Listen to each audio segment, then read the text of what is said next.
ada atas kami. Bahkan jauh sebelum kami mengenal Engkau sebagai Tuhan, Kau sudah melihat masa depan kami. Kau sudah melihat bagaimana kami bertumbuh di dalam Tuhan. Dengan suara-Mu Kau memanggil kami supaya kami datang dan mengenal Engkau, Yesus, Tuhan dan Juru Selamat kami, supaya kami tidak binasa, supaya kami diselamatkan. Kami rindu hari ini Tuhan, kami mengalami perjumpaan, mengalami hadirat, mengalami kuasa-Mu bagi kami semua. Terima kasih Tuhan Yesus, terima kasih. Dalam nama Yesus kami siap mendengar firman-Mu. Haleluya. Amin. Silakan duduk. Jangan merasa bersalah. Thank you, shalom. Ada 2.000 orang di sini. Oh, wah, 2.000. Haleluya. Ini kayaknya kalau youth itu nggak enak kalau di atas, merasa kayak lagi berperan jadi dewa. Shalom, apa kabar? Ini sepi amat ya ini ya. Ini youth bukan sih? Perasaan Umas mana lebih heboh dari ini. Kayak pernah datang Umas tadi kata Jeremy. Gue tiap hari ngangkatin aku. Halo. Habis dari mana sih? Oh pada hening begini tiba-tiba kayaknya. Kalian jangan takjub gitu dong lihat saya. Ini makhluk seonggok daging dari mana? Dari saya ucap syukur bisa ada di sini. Saya mau sharing. Saya nggak mau khotbah, saya mau sharing aja. Kalau khotbah kesannya ya pendeta. Saya bukan pendeta, saya pendekar. Pendek dan kekar. Weh, besar. Pendek dan besar ya pendekar. Saya mau sharing sama teman-teman di sini tentang bertumbuh. Siapa yang di sini pernah kecil? Semua pasti pernah kecil. Saya beri kesaksian sama saudara. Ini jangan kasih tahu siapa-siapa. Ini penting banget. Ini adalah hal terpenting dalam hidup saya yang pernah terjadi dalam hidup saya. Teman-teman, saya mau kasih satu rahasia. Saya pernah kurus. Kalian tertawa seolah nggak percaya. Saya ada iklannya loh. Badanku dulu tak segini, tapi kini tak kecil lagi. Semua pasti pernah bertumbuh, amin. Semuanya pernah ngalamin namanya pertumbuhan. Tapi bertumbuh yang saya mau maksudkan di sini nggak cuma sekedar bertumbuh secara jasmani, secara tubuh, secara kita yang makin kecil makin besar, dari kecil makin besar. Semua pasti mengalami. Tapi yang mau saya sharingkan hari ini adalah tentang bertumbuh di dalam pengenalan akan Tuhan dan bertumbuh di dalam kehidupan kerohanian. Siapa yang di sini pernah merasa dirinya kayaknya, saya tuh masih anak-anak rohani gak? Saya masih bayi rohani, pasti pernah ngalamin gitu. Saya mau cerita aja, kan sebelah sini. Kalau sebelah sini ada muka-muka lama, di sini banyak muka baru. Yang jarang melihat.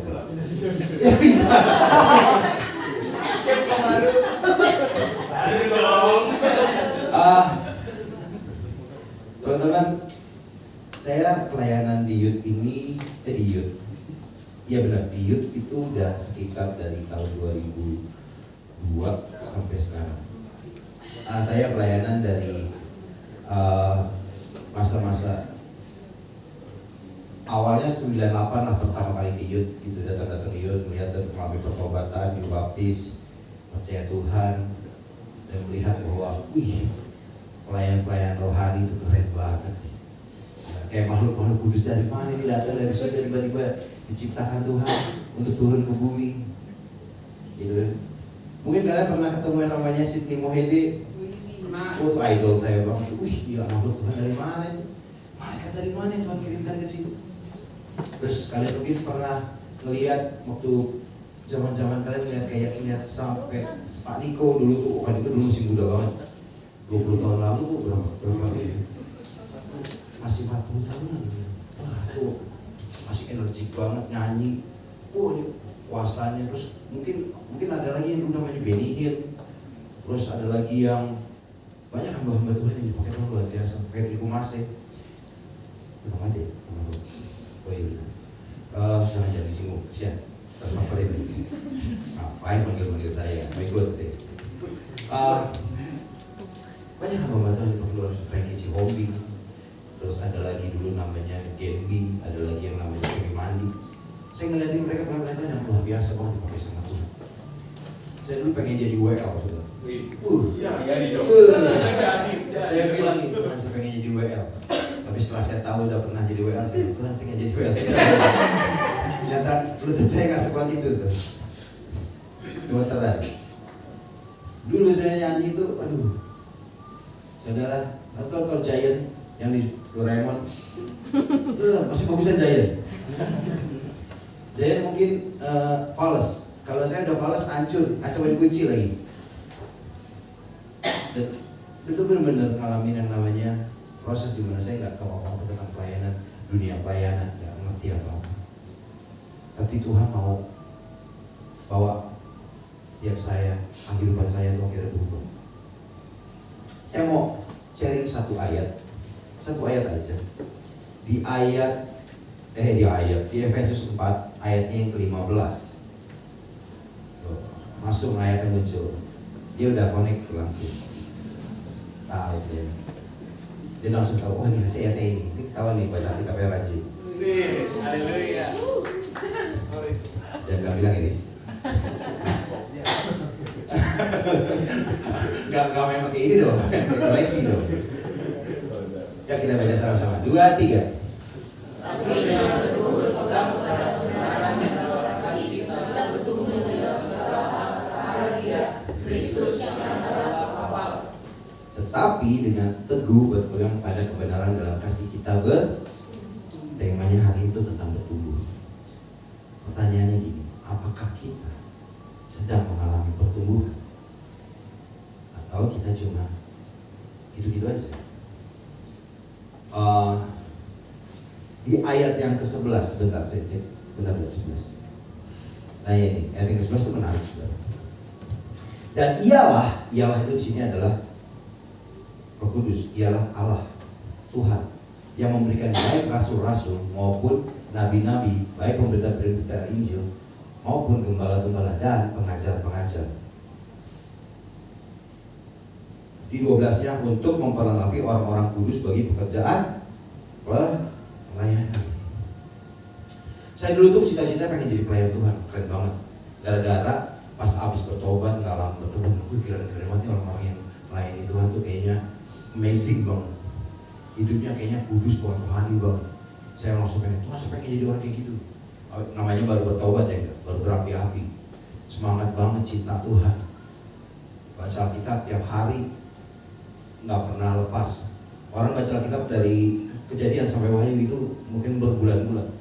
Saya pernah baca Alkitab dari Kejadian sampai Wahyu itu bisa cuman 2 bulan sih. Ya lumayan sih lama nih ya. Jadi sebentar. Lama juga 2 bulan. Saking cinta tiap hari dibaca, pengen tahu.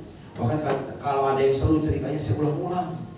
Dulu paling seru tuh ceritanya Daud dan Goliat. Saya ulang-ulang. Kenapa Daud bisa mengalahkan Goliat?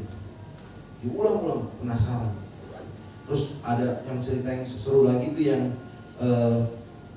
saya suka banget tuh namanya yang Elia apa Elisa ya, saya lupa jadi itu. Elia. Janda siapa tuh, Elia atau Elisa? Saya lupa lah. Ya udahlah, nanti aja dulu bahas yang lain. Nah, itu bikin saya baca bolak-balik. Saking cintanya sama Tuhan waktu itu. Menggebu-gebu. Tapi di ayat ini dikatakan gini, orang-orang yang dahulu itu datang itu untuk memperlengkapi kita. Amin. Nah mungkin kalau sekarang tuh kayak saya nih, bisa nggak dicingin saya sendiri. Kayak saya nih, ya nggak ada lagi. Udah. Iya. Nah, kayak saya, waktu sekarang di depan kalian, saya mau melengkapi kalian dengan firman. Nah, mereka juga gitu, mereka mau melengkapi saya dengan firman. Zaman itu ada yang namanya dibilang punya jawatan nabi, rasul, banyak banget dulu. Ada gembala-gembala. Kalau Paniko tuh dulu bilangnya rasul. Ada yang nabi, siapa tuh dulu, Indri Gotama. Banyak ada dibilang punya jawatan nabi. Terus ada lagi yang pengajar-pengajar yang gembala-gembala yang baik hati menolong saya. Kita tuh seringkali ketemu sama mereka itu diberikan banyak hal supaya apa? Supaya kita bertumbuh. Ternyata mereka lah yang dulu memproses dan memberikan saya pengajaran, memberikan saya pengetahuan tentang firman Tuhan. Dan itu tujuannya untuk membuat saya bertumbuh. Tapi ada satu proses yang kalian harus sadari. Yang paling penting yang membuat kita bisa bertumbuh itu bukan ajaran-ajaran siapa yang bisa membuat kita bertumbuh, Roh Kudus. Tapi yang lebih penting lagi, apakah kita mau bertumbuh atau tidak? Kita akan mengalami yang namanya proses pertumbuhan. Ini kekecilan gak sih suaranya? Enggak. Kita tuh kan mengalami proses pertumbuhan. Setuju? Kita terima pengajaran banyak, tapi yang memproses kita lebih banyak adalah kehidupan. Setuju nggak? Iya dong. Mereka ngajarin kita apa? Ini gini. Kalian pernah sekolah, kalian pernah namanya kuliah. Pasti ada yang namanya guru dan dosen. Mereka yang ngajar. Tapi ujiannya bukan mereka kan yang menguji. Ada tesnya tersendiri kan dengan sistem yang ada. Itulah kehidupan. Kehidupan kita adalah sebuah sistem untuk membuat kita bertumbuh. Siapa yang sini pernah sakit hati? Diputusin pacar mungkin, ditolak pacar mungkin, atau mungkin ada yang pernah sakit hati, bukan sakit hati, ada yang pernah kecewa sama Tuhan mungkin, sama orang tua mungkin, karena janji yang tidak ditepati, atau karena tidak ada pembelaan, atau mungkin ada yang pernah yang namanya putus asa ketika harapannya tidak pernah terkabul. Itu adalah proses dalam kehidupan yang membuat kita bertumbuh. Jadi kalau cuma mendengar pengajarannya doang, kayaknya wah simpel ya Tuhan, gitu doang. Kok mereka pas mereka kita dengerin cerita mereka, kesaksiannya mereka, kehidupan mereka. Kalau teman-teman lihat kehidupan rasul-rasul, wah gitu doang, mereka hebat juga ya bisa kayak gitu ya. Kayaknya biasa aja, nggak terlalu wow gitu, karena kita nggak ngalami.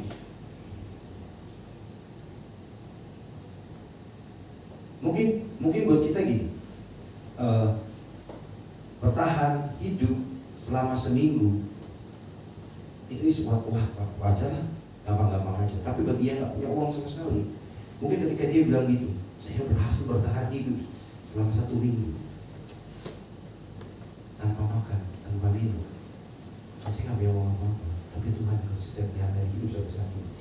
Kita berhasil bilang, wih hebat banget ya mereka kayak gitu. Kenapa? Karena kita melihat dia mengalami proses yang tidak seperti kita alami. Setuju gak? Ya, pertanyaannya gini, kalau ketika kita mengalami yang namanya proses dalam kehidupan, apakah kita mau bertumbuh atau kita cuma sekedar mengeluh sama Tuhan? Kalau kita ngeluh ya kita nggak dapat jawaban apa-apa. Tapi kalau kita merasa ya Tuhan, saya siap berjalan sama Tuhan, kita doa, kita ngadep, dia kalau kita melakukan firman-Nya, kita akan mengalami namanya pertumbuhan itu. Lalu balik lagi ke ayat 15.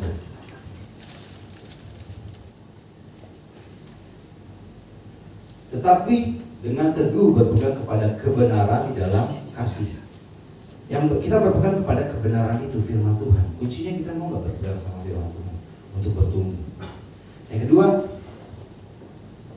kita bertumbuh di dalam segala hal. Saya selama perjalanan hidup sering banget gini, dengar ada yang namanya orang bilangnya gini, ini musik duniawi, ini musik rohani, betul gak sih?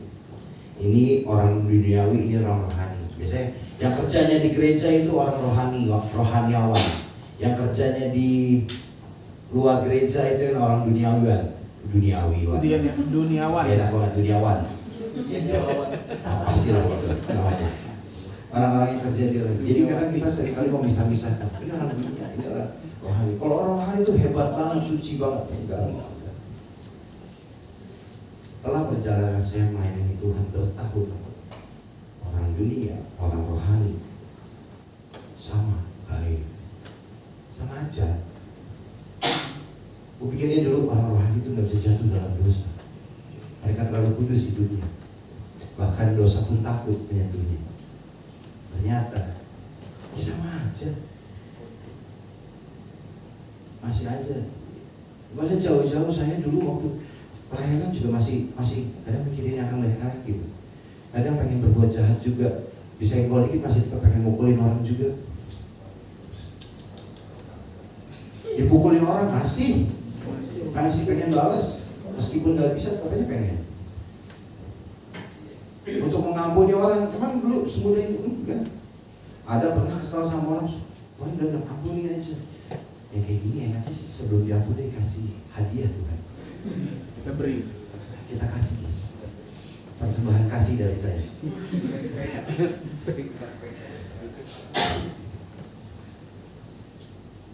PK itu bukan cuma persembahan kasih, si pukulan kiri, pukulan kanan. Oh iya.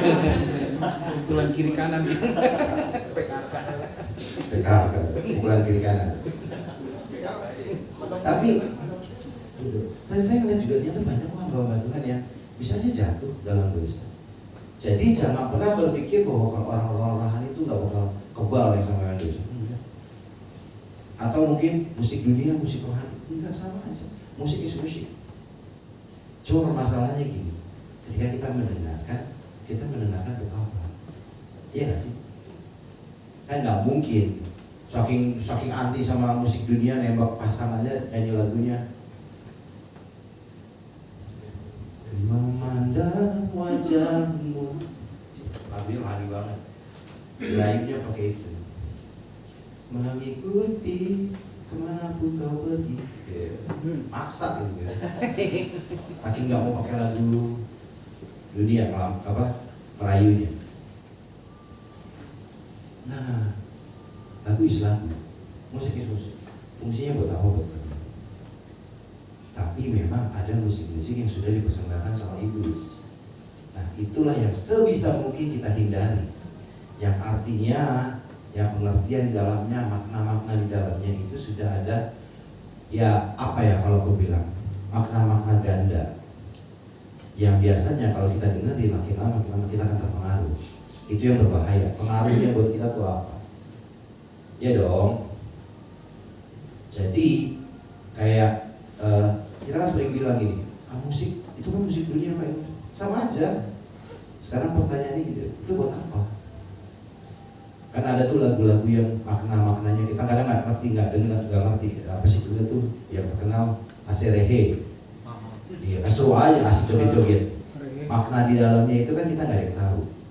Yang nyanyi bocah-bocah ini lagi, bocah-bocah kecil. Anak-anak SD dulu kan suka nyanyi gitu, joget-joget. Aserehe apaan ya, anak kecil nggak tahu, kayak ngerti orang Spanyol aja. Tapi balik lagi, apakah itu membawa kita kepada pertumbuhan? Kita mau nggak belajar untuk kenal Tuhan?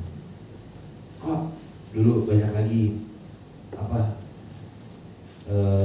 pengajaran-pengajaran yang saya terima, saya dengerin gitu. Kita tuh terima pengajaran-pengajaran kan, kalau di situ dibilang tadi ada pengajar-pengajar yang ngasih kita. Dulu ada yang namanya pengajaran seminar tentang akhir zaman. Wah, ini perang sama ini artinya begini, ini artinya begini. Wah keren juga nih hamba Tuhan. Tuhan Yesus sebentar lagi datang. Oh, sudah. Pas dipikir-pikir dalam hati, Tuhan mau datang kapan sih? Jadi nggak sih datang? Kalau kita nggak pernah bertumbuh di dalam iman, kita ujung-ujungnya malah kayak gini, bilang gini, ah, ini prank doang kan dari surga ya. Baru gempa dikit langsung bilang, wah akhir zaman. Terus apalagi perang sini sana sini, wah akhir zaman. Tahu nggak benar terjadi? Ya emang udah zamannya begitu. Dari zaman sebelum, tahu dari gitu, dari zaman rasul-rasul udah begitu. Zaman rasul-rasul mah dipikir nggak ada gempa, ada gempa bumi ada. Gempa bumi bukan ada di tahun 2000, bukan tren milenial nggak kayak Bitcoin ya.